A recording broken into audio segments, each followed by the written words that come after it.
Sorry. Okay. By the way, this is my friend Mansoor.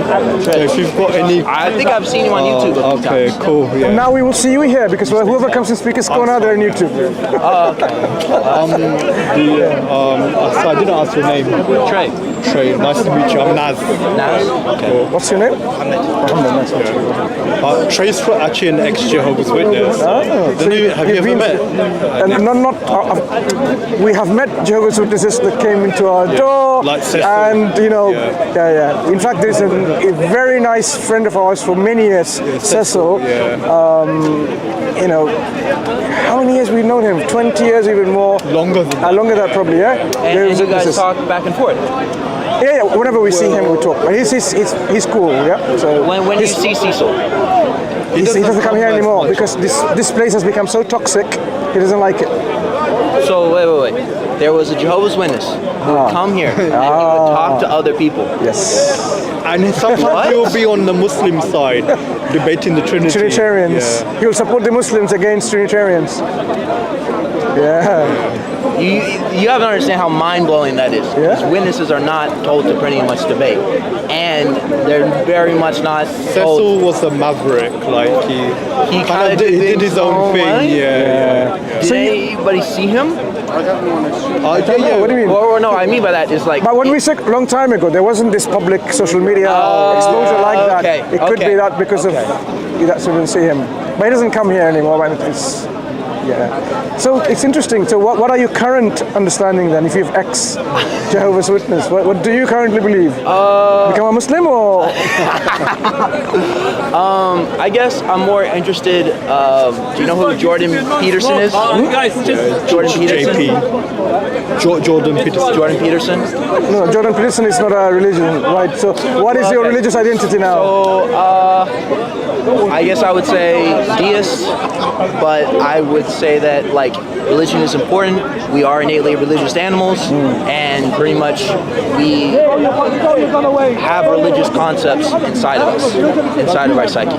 Yeah. So how do you practice the religion, and which one is to practiced? I'm figuring that out, but I would. You're not gonna like my answer, but I would say like you can. Each religion is just sort of a choice, a flip of the coin. Okay. There's better flips of the coin. Does that sound a good approach in determining the best religion to choose from? Well, I would say that in general, I would look at least what is the most beneficial religions that are outweighing the costs, pretty much. Okay. So your approach seems to be what benefits you, what not benefits you. Shouldn't our approach should be based on what is true and what is not true? Because you can have a religion, totally man-made, right, and it has no truth attached to it. Right, it's just simply religion is saying, you know what, be honest, live a good life, and that's it. You can make a man-made religion, no problem, with some good values. Right, yeah. But it has no truth attached to it from the divine, from the one who created us, right, yeah, and the one who's going to account us for what we do, and reward us for our good things and punish us for our evil things. Right. So when a man-made religion, yes, you have no authority to say this is what God accepts from you or rejects from you. So how do we then take an approach like you've done? I mean, I want to know with what reasonable grounds do you have to say this is a better approach than an approach in which it goes into saying let's identify truth from falsehood between all these religions because they cannot all be true. Right, but I wouldn't approach religion as a true thing. I would approach them as a set of rituals that pretty much thousands of people before us have been doing it. Could they be wrong? Yeah, but I'm not approaching religion as wrong. So for example, right, do you guys ever sing the national anthem? I may not have. Right. Do you care if it's true if you're singing the national anthem? National anthem is not going to save me from the hellfire.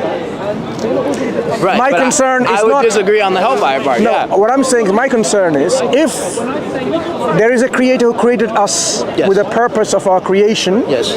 and there is accountability linked with it, Yes. and accountability is eternal hellfire or eternal paradise, then I want to know what actions and what beliefs is going to lead me to either of this.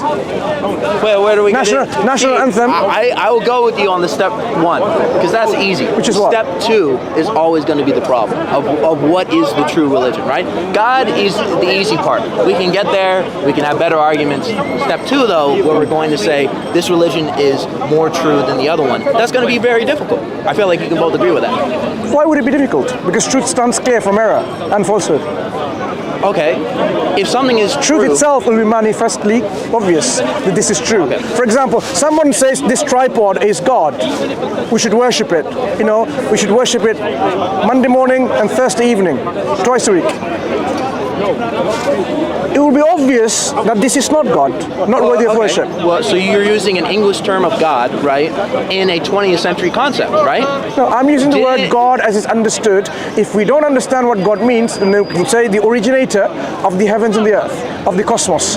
The originator, the one who brought the universe into existence, that is the being that we're talking about. You can talk about the creator, the originator, Okay. the fashioner. Now we have more distinctions. Yeah. But you just gave me a definition, right?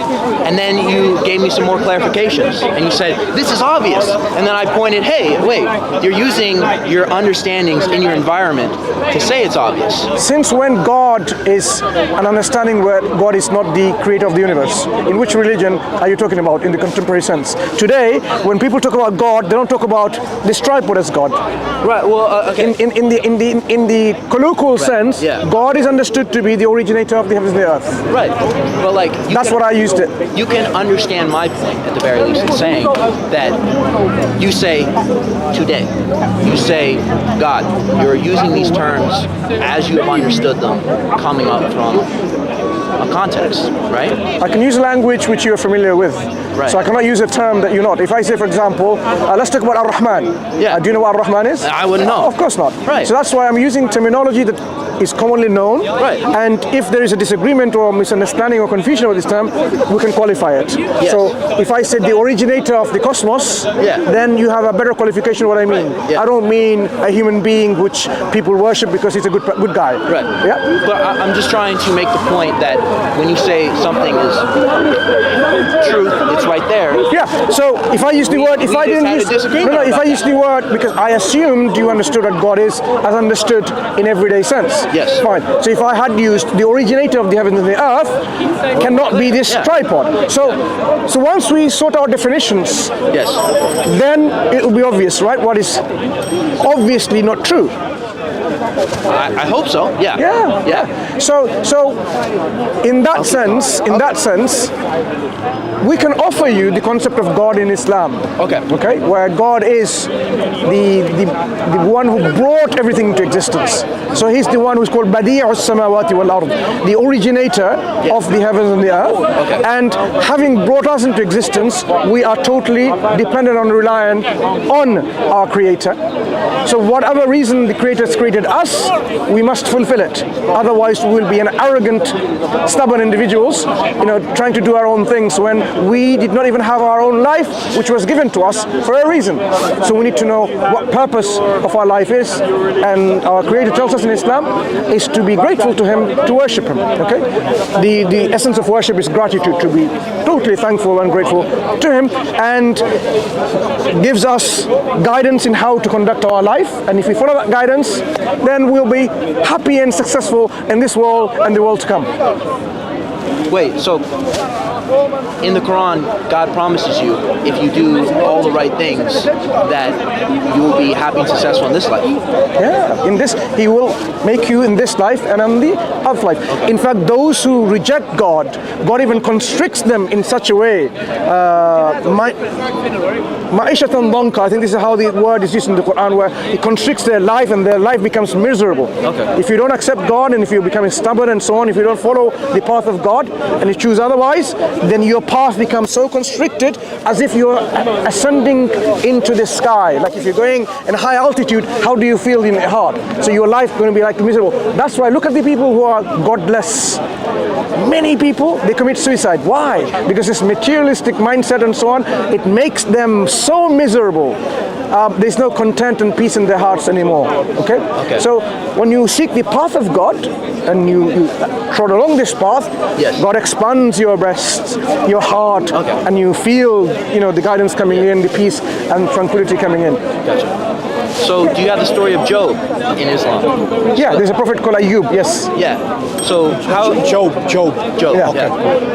How would you factor that in? Because Job was a righteous man, yet he still suffered. Yeah. So suffering is not something like which is bad. For example, pain. Oh, okay. Right. For the greater good.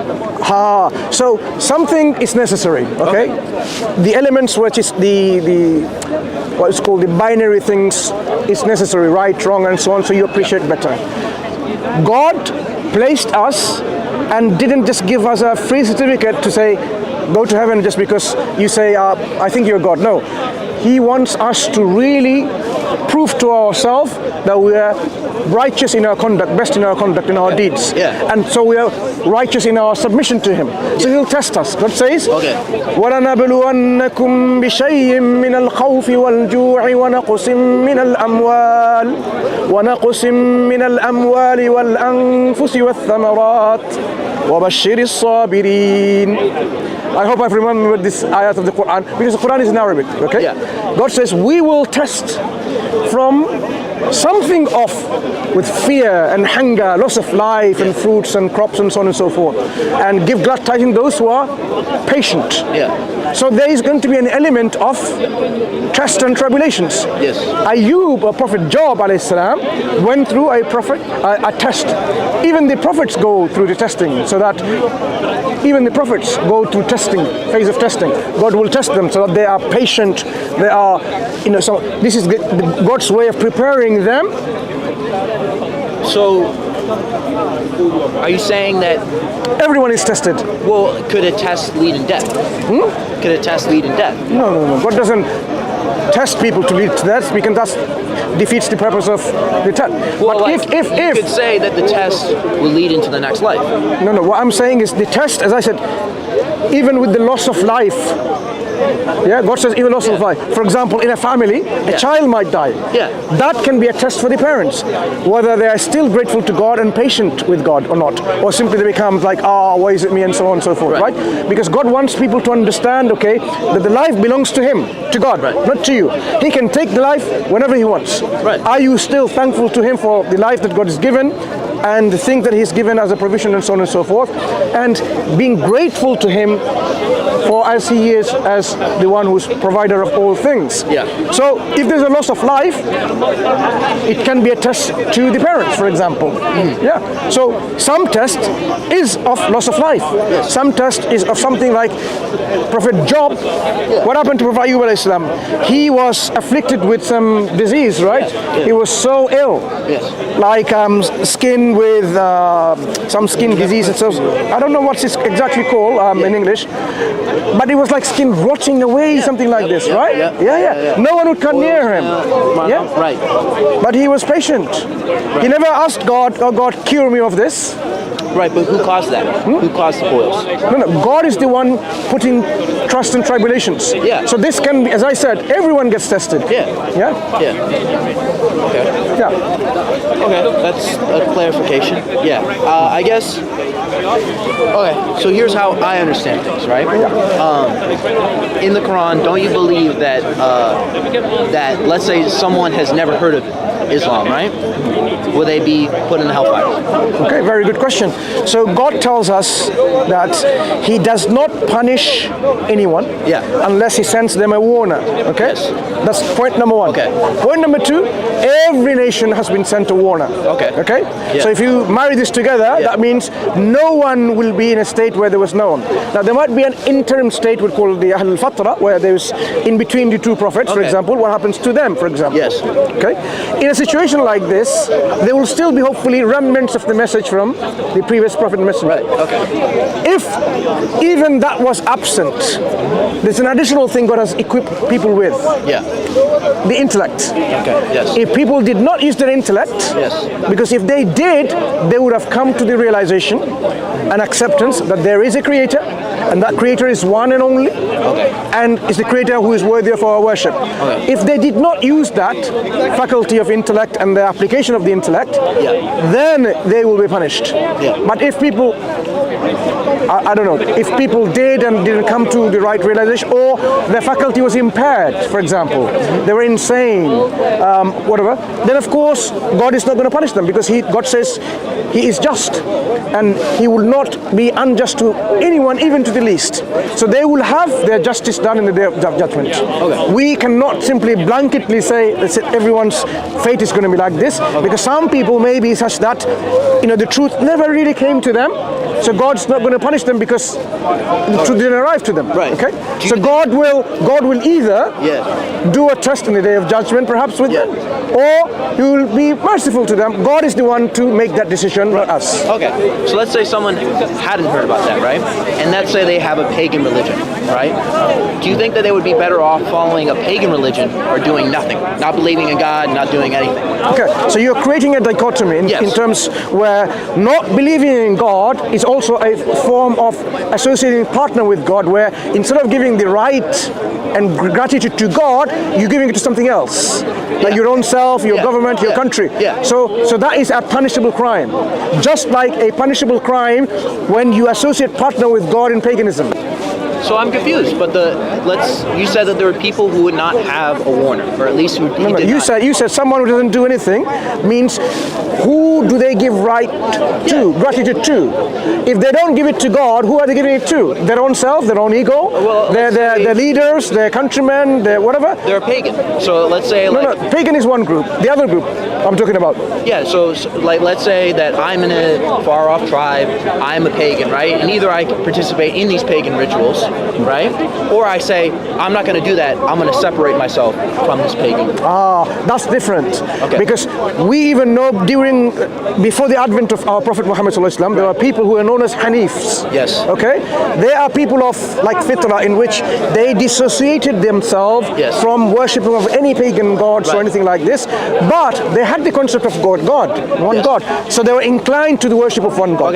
Okay? So this is something that God will accept from them. But if you have someone who rejects even that, then God will be just with them, and if they reject it, not taking that step, you dissociate for them pagans, and then instead of accepting that there is a creator, there is a fashioner and governor of all affairs, you said like, I don't do anything, I don't care. That itself is something stubbornness, because you are rejecting again the one who it's not those gods, but there should be a God that is in reality, but you rejected him. So that rejection is punishworthy. Okay, so you said that basically people who did not have God aren't happy, or you said that there was some association saying that if you don't believe in God, there's some sort of unhappiness. If someone moves away from the path of God, God will constrict their life. This is a punishment they get because they're self-inflicted punishment. Okay, so you believe that like the happiness that somebody experiences in Islam is not based on the actions. Like, okay, let's say true contentment and happiness can only come from the remembrance of God. True contentment and happiness. Everything else, when people take drugs, right? Yes. How long does it last? Very shortly. Very shortly. That's not true happiness. True happiness, if you have a good friend, the happiness that you have with this companionship and friendship compared to taking a drug, it's not even comparable. Right. Yeah. So we're talking about when it comes to, if you really remember God and accept Him and so on, the happiness that you get, that's the true contentment. But everything else is.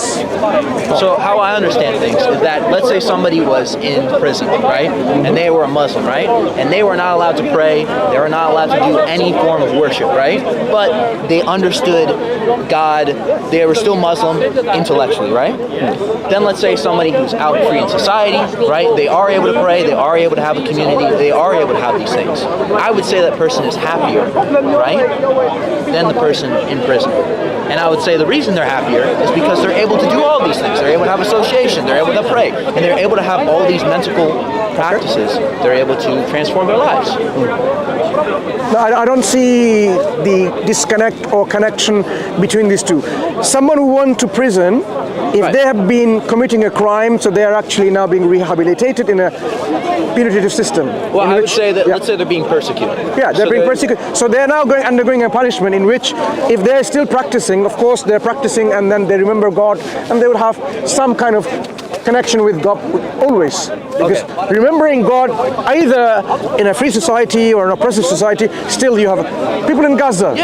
Look, the resilience and happiness in their heart and contentment in their heart because they have God, right? Doesn't matter if you take their freedom away, if you destroy their homes and so on, you cannot take away God from them and the happiness from them. But do you think there's a difference? Do you think there's a difference in their happiness? Doing the actions versus not being able to do the actions? Happiness can be in different types and categories and so on. Because what I talked about, the true contentment is in the remembrance of God, because that's when you know the truth, and the truth really freed you from all of these doubts. Because whenever you have doubts in your mind, that's when the problem starts. You are not truly not stress, anxiety, depression, all of these things are mental state of health or not health, mental health issues, right? When you know the truth and you have God as the truth, the center, the epicenter of truth, and you have God and connected with Him, then this is the happiness that I'm talking about, the connection, and it destroys and eliminates and annihilates all of these doubts, and anxieties and fears and so on. So for example, whatever happens in my life, because I know I am a worshipper of God, a servant of God, God is in control and He knows what's good for me or what for me. Whatever happens is in the plan of God. I'm happy. I should not have any anxiety and I should not have any depression, because why? This depression and anxiety cannot be an Islamic thing. Someone who understands Islam, they should not have any depression. They should not have any anxiety. They can have sorrow because this is something that you feel because you've lost something, but why should you be worried and concerned? I seriously doubt why Muslims, for example, would have undergone this mental health problem of depression and anxiety. Seriously, I question that. Really? Yep. Because you think it's the intellectual part? Because I would say, I think it's in the practice. No, I'm saying the intellect makes how people behave and it drives the emotional, whether you go this way, that way. The heart, our feelings should be molded by our intellectual guidance. Well, okay. Have you ever tried to lose weight? Or have you known people who try to lose weight? I've tried to gain weight. Right. You're like, intellectually, I need to gain weight. But it's not because I'm not happy with what I am. But it's not you. I would like to lose weight. But it doesn't mean I'm always going to be consistent in running and always tracking my macros, right? Intellectually, I'm doing something, but my body is doing something different. No. What I'm saying, the intellect is the guide to our emotions. Right. But I'm saying that sometimes we think that we can do some things, and really our body is deciding for us. Body can become an obstacle in your decision making, of course. That's a given thing. But what I'm saying is, when it comes to God and choosing the religion, when you look at religion and religious ideologies all around there, what we are proposing is on a system of approach looking at truthfulness and falsity rather than what makes you happy and not happy, for example, okay? Because you can go into a Buddhist philosophy and which says, be kind to every creation, everything of creation, okay? But it's not gonna really give you that contentment and peace in your heart, because it has no connection with God. Buddhism has no connection with God. They don't believe in God in the first place. So when you die, depending on some Buddhist traditions, when you die, they had to reconcile how do we solve this issue then? You come back again. Who determines that? If there's no God determining it, who determines you coming back again in incarnation cycle? You go into this cycle of birth and life and birth and life, and eventually you become in the state of nirvana, right, where you become like one with who? A state of total, you know, what do they call it? That's known as nirvana anyway. Nirvana, yeah. Where it's like you're freed of yourself from all this trishna and dukkha, all this suffering and desires, and now you become totally, liberated yourself in nirvana. But what we're saying is, who determines all of that? Who's in control? For them, there is no God. There is no one who's controlling all of these things. That's why this philosophy is not very reasonable and sound for the intellect to take and accept, or even the heart to accept it. Too many holes. Yeah. Right. I guess what I was trying to do with that example is to say that if the practices are important, then like what the pagan practices, you're still going to experience happiness. But you would disagree. No, I didn't say people won't experience happiness. I'm saying the true happiness, true contentment. There's a difference between, as I give you an example of drugs, illicit drugs people take, it makes them happy. People drink alcohol, it makes them happy. But that's not the happiness that I'm talking about. I'm talking about the happiness which gives you peace and tranquility in the heart. I'm giving you the happiness which gives you certainty and conviction what's going to happen to you in the hereafter. In the hereafter. Because those atheists, for example, you're not an atheist, those atheists who don't believe in God, do you not think they always think like, really, what's going to happen to me after I die? It's always in their mind, but they try to cloud and cover it. Well, yeah.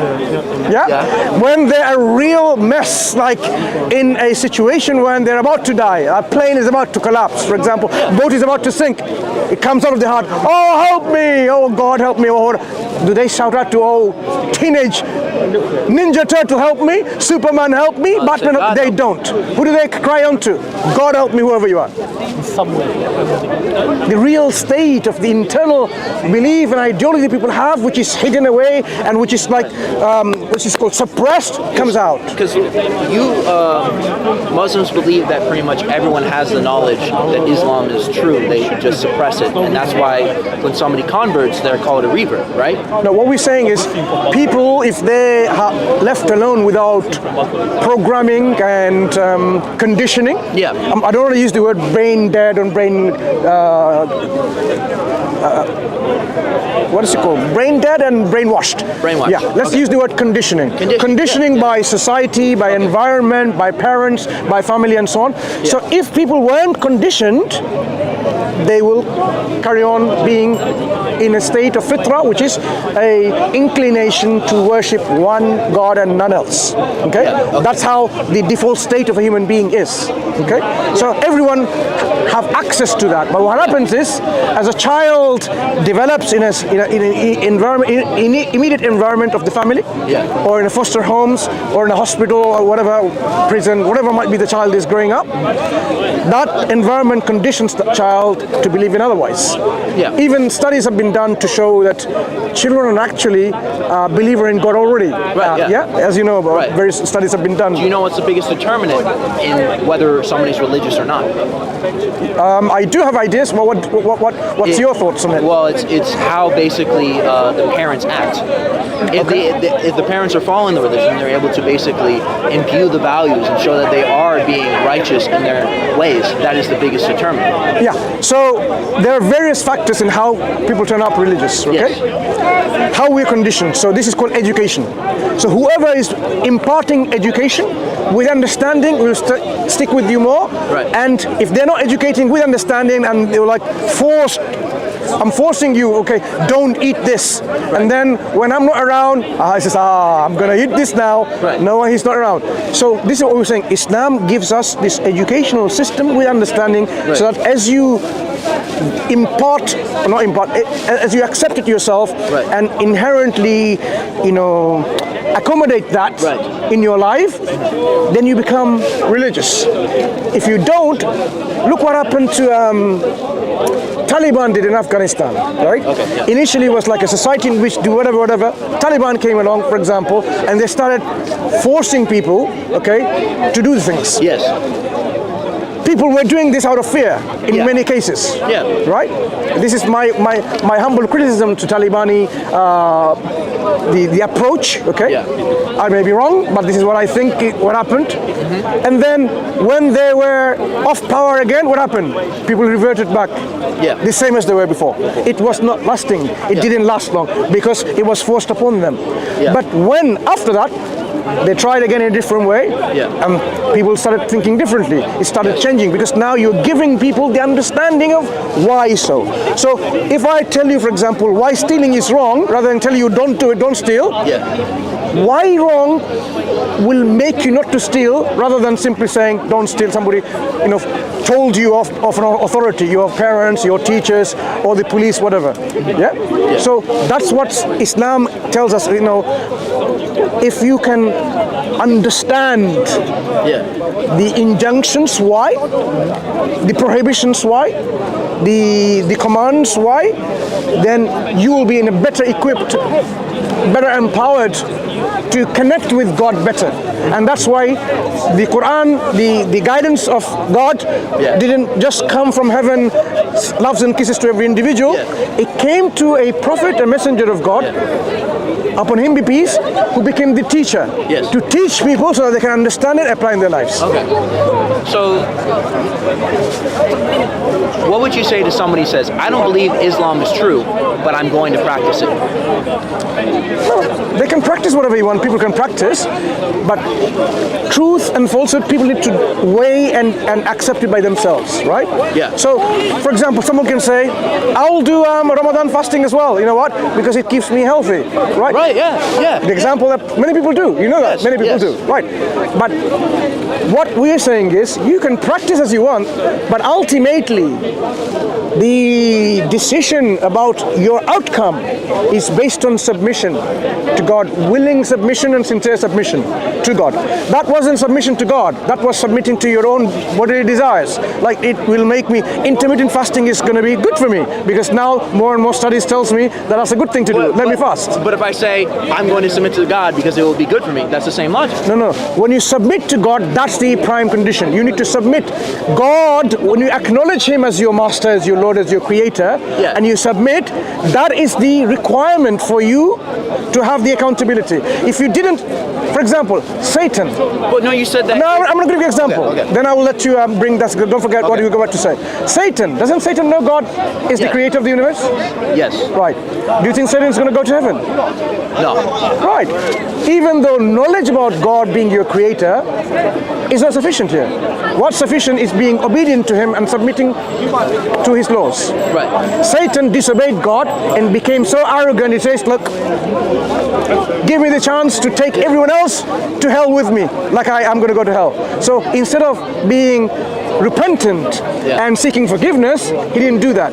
So that's what we're saying is arrogance and pride is like a major factor of people's disbelief. Okay. So, but you said that submission, being a Muslim is the greatest, submitting to Allah is the greatest happiness you can experience, right? No. I think you're sort of somehow, fixated in this concept of happiness. Look, happiness can be experienced by people other than Muslims, right? Well, I'm trying. What I'm talking about, the contentment of the heart, right? Yeah. That's a distinction I'm making. Yeah. Remembering God, right? Yes. So, in terms of the happiness in the heaven that awaits us, to go there requires some kind of effort, and that is number one, acknowledging God is your creator, your Lord, your master. Yep. So you need to acknowledge that and submitting to that and accepting the laws and regulations that God sends through His prophets and messenger, whichever time frame that was sent. So if you are at the time of Moses, you should be following the laws of God through Moses, given to Moses. Okay. Yeah. So if you did this, that God has promised, this is what awaits you, because you are someone who's fulfilling the purpose that you were created for. Right. Okay. Yeah. I guess my disagreement and what I was trying to compare is that you can do rituals for basically for the benefit of it. And you said if Islam gives you contentment, right? Why would it be bad to say, I want to become Muslim for that contentment? If you're saying all the other bad ways are bad. No, look, people can become Muslims for the reasons of, oh, being a Muslim means you can be healthy, you can be truthful, you can be just, you can be kind. Yeah, people can have all these reasons. But what we're saying is, to go into paradise, there is a willing submission and a statement of your heart, declaration with your tongue, and action with your limbs required, right? So there is a condition to enter paradise. So could you do everything right as a Muslim, but not believe and still go to hellfire? That's the thing. So we're saying the condition, the key to paradise is the declaration with heart, belief, and acceptance. First, it's like this. You have to have a belief in your heart, an acceptance of your heart. That Islam is true, God is the one worthy of worship. That alone is not sufficient. Then the next step is you declare it with your tongue, saying, yes, God, you are indeed worthy of worship, and none is worthy of worship except you, and Prophet Muhammad is the messenger of God. Okay? That declaration is the key to paradise. But that is not also something that would give you a free access, because you still have to do actions with your limbs. And these actions will determine, which levels of paradise you're going to or not, or you're going to go to hell because of wrongdoing. So if God commands you to do something and you didn't do that, that is also a crime. If God prohibits you from doing it and you did it, it's a crime. So crime is not something, whatever God prohibits and you doing it is a crime. Crime is what God commanded you and you didn't do it. That's also crime, meaning sin in the sight of God, right? So when you don't do your obligations, it's a sin. When you do things which are prohibited, it's also a sin. So when people don't do the righteous actions appropriately and they don't repent of it, God may punish them in hellfire for millions and zillions and trillions and quintillions and Googleplex years, for example, right? But because he had the key to paradise, which is declaring, testifying that none is worthy of worship except God, and Prophet Muhammad is the messenger of God, then eventually you will return to paradise after this rehabilitation or cleansing in hellfire. Wait, so hell ends? No. A believer who made that declaration with all sincerity, truthfulness, even if they were punished for their wrong actions in this life and punished in hellfire, they will not remain in hellfire forever. They will come out of hellfire, those believers, and they will be in paradise. Those who were not believers and they associated partners with God, pagans and associated people who associate partner with God, hellfire is their final abode and never are they going to come out of it. So that means they will never come out of hellfire, they will remain there forever and forever. وَمَا هُمْ بِخَارِجِينَ مِنْهَا. This is what the Quran says. They will remain there and they will not come out from it. But if people repented of this associating partners with God before their death, then this is not the major crime that is going to lead them to hellfire forever and forever. So even if they went to hellfire, it's not going to be their final eternal abode. Because the only unforgivable sin that will make you in hellfire forever and forever and forever, when I say forever, that's it. It's one way, no coming out. That's associating partner with God. Like when somebody says God has a daughter, God has a son, God has a mother, God has whatever, and they said this is also God, and they give the gratitude and the worship what God has a right of and give it to someone else, that's worship. And associating partner with God in that worship. So this is interesting. So if somebody so why wouldn't you require all babies to say, like, I submit to Allah?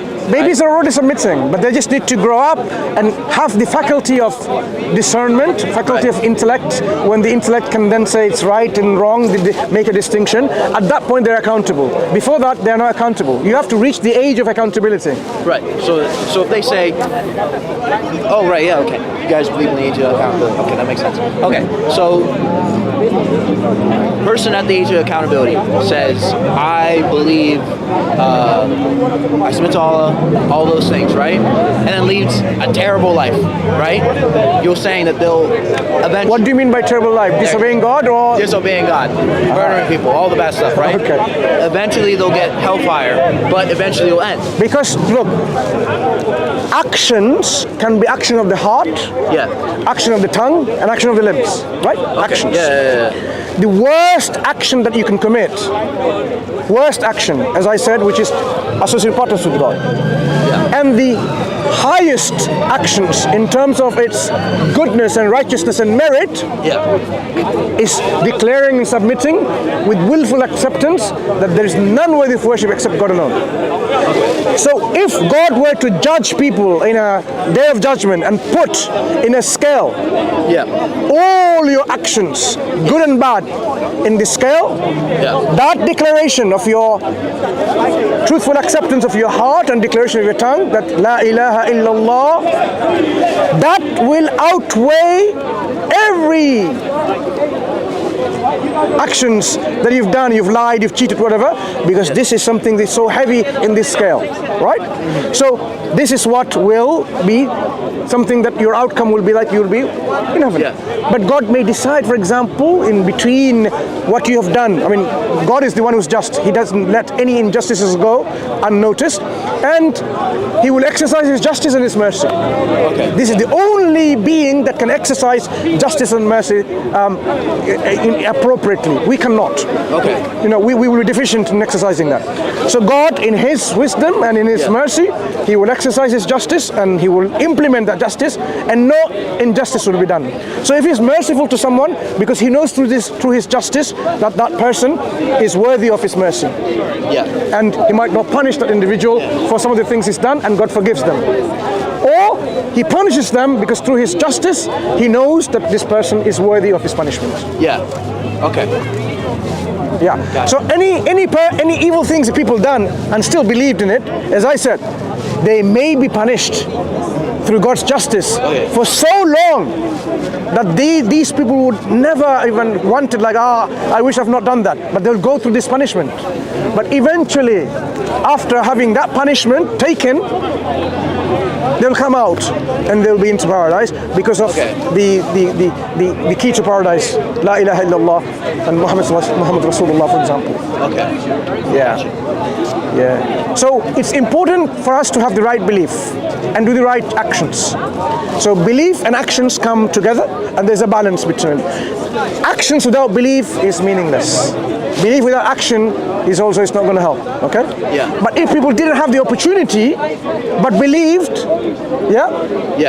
so God tells us someone who accepts Islam and dies straight away, for example, while their previous actions that they have done, they can be taken. They will, increased, rewarded through this action. They will be deposited in their account and so on. Even though they haven't done any actions, just became a Muslim and that's it.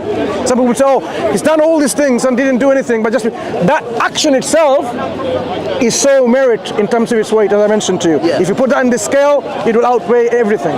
But they also had actions that have done, good actions will be taken, their bad actions will be wiped out. Converted to good actions. Can you imagine now your scale?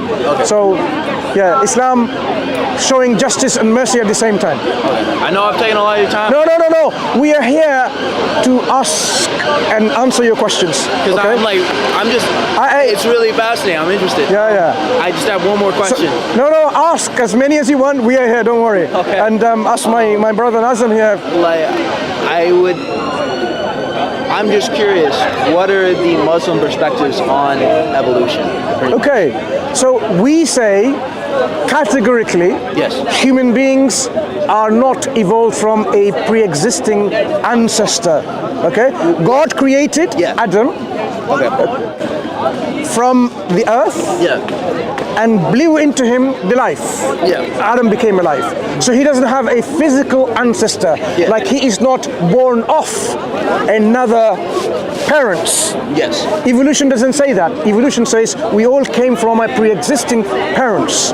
So we have our ancestors, the apes have our ancestors, and there's a common link and common origin.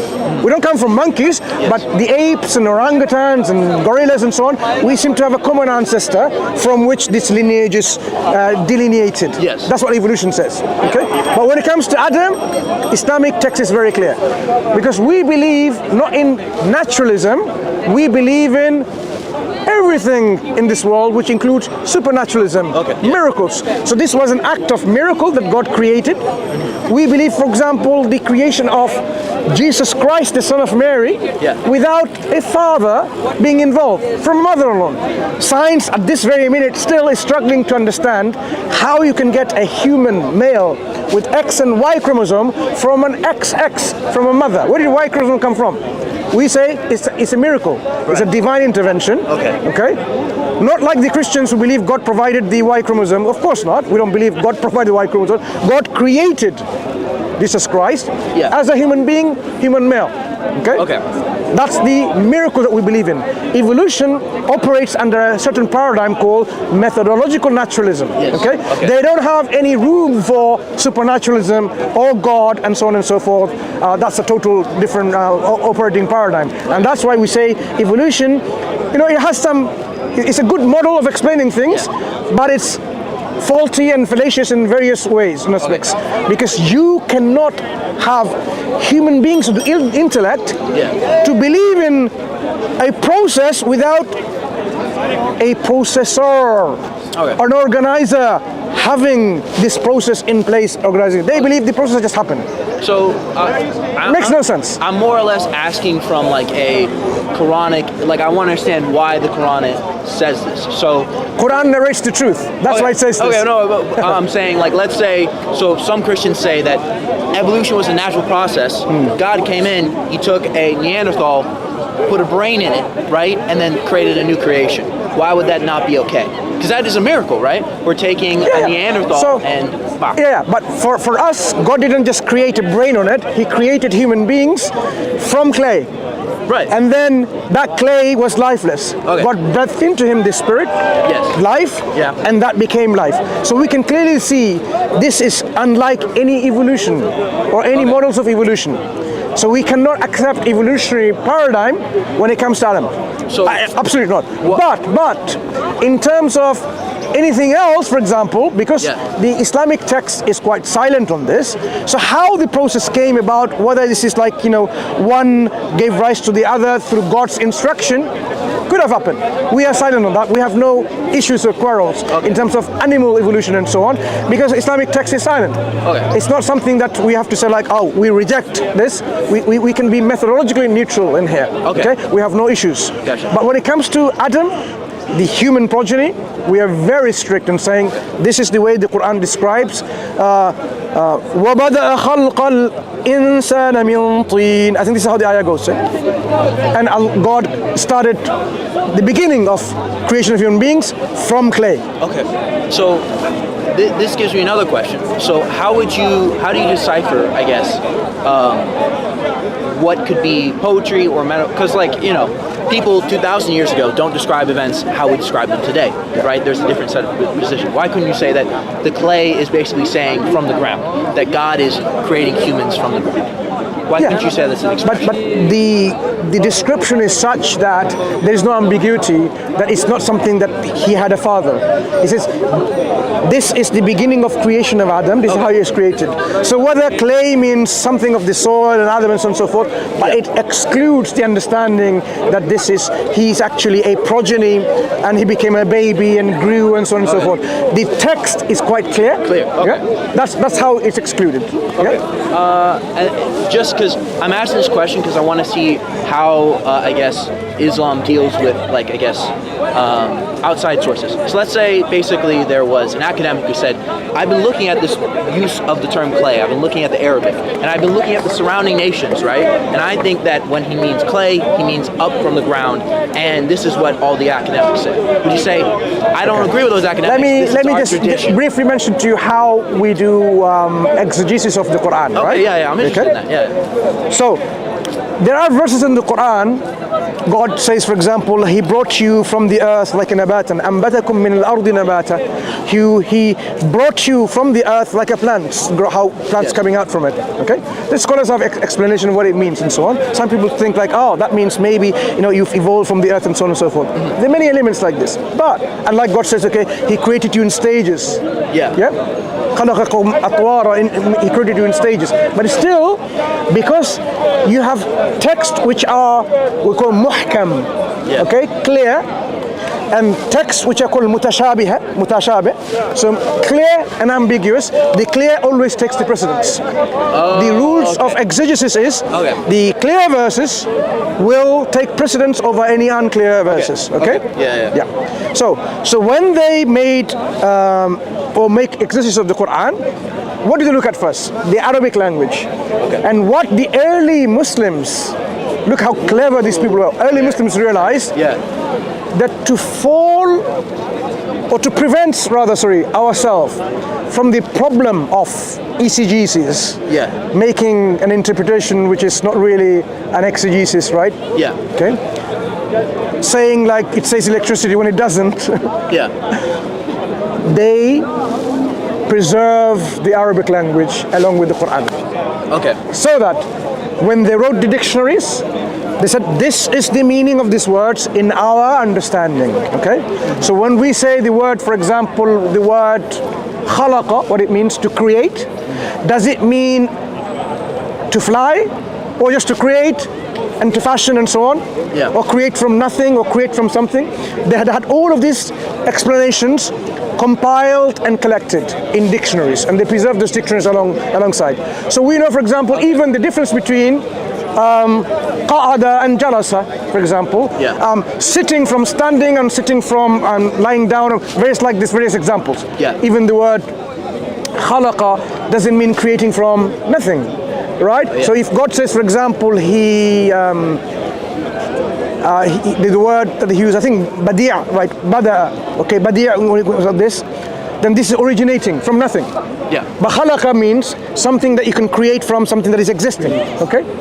So the language has been preserved, and as they preserve the language and the commentaries that is made, they will refer to the linguistic stock of what it means. So today when they talk about, look, the Quran says this, and somebody says, oh, it says electricity, they will say, actually, they had no notion of electricity at that time, photons, for example. So how can you make that link? This is not truthful to the text. If the text said something, we should have had that in the text. So we cannot invent a new meaning which is not intended. But if it's intended as a, for example, when God says like, He created for you horses, donkeys, and mules, and things that you have no knowledge of, and that you don't know. Now we realize, this is like in chapter 16, I'll give you an example. This writing is so small. What you want me to? Chapter 14, 16. Yeah, I'll just give you an example just to illustrate this point, right?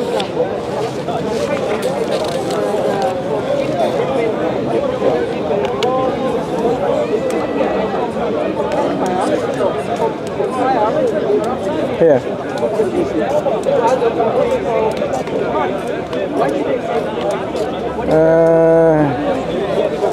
And He created the horses, the mules, and the donkeys for you to ride, and adornment, and He creates that which you do not know. Now, if somebody says like, oh, what about this new species, this, everything is included. At that time they didn't know. Now we realize, dinosaurs. Dinosaurs are not known at that time. But we now have fossils of dinosaurs. So He created even dinosaurs that we didn't know of. So this explanation is inclusive of, because the text allows it. Where does it say in the text? So it says, He, what did I show you? And he creates that which you do not know. Okay, yeah. gotcha. So now you realize whatever you bring, this is part of his creation. So I don't need to invent something because God is have included that, there are things that we don't know that he created. Okay? Okay. So I cannot, this is for you actually. Oh, thank you. thank you. So we cannot exegete the Quran or interpret the Quran which will go against the known meanings of the Arabic language, for example, number one. Because the Quran was revealed in the language of the Arabs so that people can receive guidance. And the Quran says so. God gave this Quran in the language of the messenger so that he can explain it to the people in their language. Otherwise, people will not even understand what they're saying. Yeah. So every messenger that came with guidance from God, the guidance was in their native language so that people can connect to it and understand it. Yeah. Yeah. So that's principle number one, being faithful to the language of the text, okay? And the Quran explains the Quran, okay? Yeah. That actually is something that can override the meaning of the language known at that time by the Quran at that time. Not overriding now. Let me give you an example what I mean by that.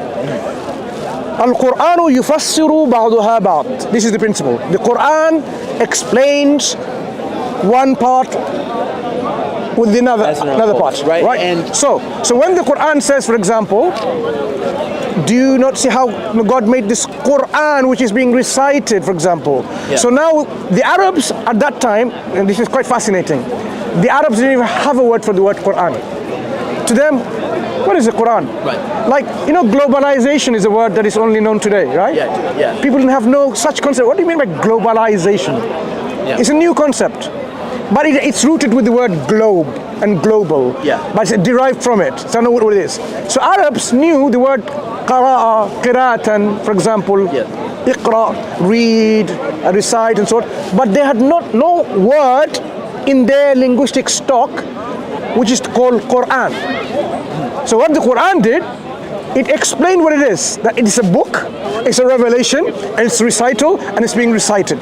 Yeah. So now they realize what it means. So the Quran, in fact, derived a new word for them to now come into use and an application. So even the word surah, Yeah. the Quran has 114 surahs or chapters, right? Yes. The surah, they knew the meaning they knew in their linguistic stock is like a fence. Right.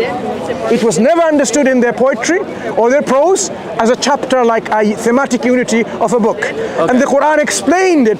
This is how he revealed the surah and so on and so forth. Yes. And now it becomes a thematic unity of the Quran. Even the word ayah, which is a smallest unit of a surah. Yeah. Okay? To them, the ayah wasn't what the Quran is saying. Ayah becomes now in the Quranic context with a new meaning. That ayah is like a sign, a miracle, an evidence, and so on and so forth. So the Quran introduces words and explains the meaning, so it becomes the linguistic stock within that. It's only possible by the Quran then, at that time, how it did it. We can't invent a new word, a new meaning to it, because it's what it did. So the first principle of exegesis of the Quran is Quran explains the Quran. Okay. And then comes how the Prophet explained it through how the Quran gave us these instructions and so on. So the Prophet will give us the clarification of the intended meaning. For example, are you okay? Are you in a rush? No, sorry. Okay, no. Yeah. For example, the Quran says, "Aqimus salah." Yeah. Establish prayer. Even the word salah to them is a new, because they didn't know what this salah means as a ritual prayer. The Quran introduced it and the Prophet explained it. And the Quran gives a sudden understanding of it, like there's going to be bowing down and prostration and uttering words of gratitude and remembrance. The Prophet sallallahu alaihi wasallam, he explained what is salah, how many units salah is, how you start, how you end. Is it 2 units or 3 units or 4 units? What do you say when you sit down? Is it sitting down? Is it just prostration? Do you do prostration first or sitting? All of these things, the Prophet explains it. So he explains what it means to be doing salah to the Prophet, making salah to the Prophet, making this worshipping of a particular ritual. He explains it. So his explanation now becomes our understanding of what this means. And then of course comes the other forms which are lesser than that. But these are the two things. Because the Quran says whenever you're in dispute between what it means, right? The best interpretation is of course interpretation of God and His Messenger. There cannot be any better explanation than that, or any better explanation. أحسن تأويلا. There cannot be anything ahsan than that, anything better than that. The best and the most clear explanation, best explanation when you have a dispute is when God and His Messenger explains it. Okay. That's how exegesis is done, so that we don't fall into the error of making things ourselves and saying, oh, Quran talks about dinosaurs, but it doesn't. Okay. Dinosaurs can be included in what we don't know that God created, but Quran doesn't specify dinosaurs per se. Okay? So anyone writes the word dinosaur in there, substituting the word cow, there will be an error.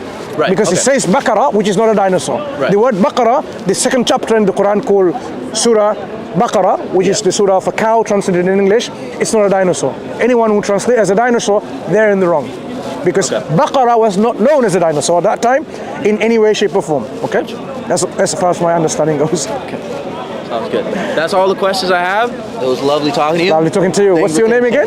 Trey. Trey. I'm Mansoor. Pleasure speaking to you. Perhaps we speak again and you continue your exploration of Islam, and then because ultimately you want to be successful here and the hereafter, right? That's the journey that we all want to take. Yes. And let's try to help each other in this. Agreed. Okay. Thank you so much. Pleasure. Take care. Thank you. Bye.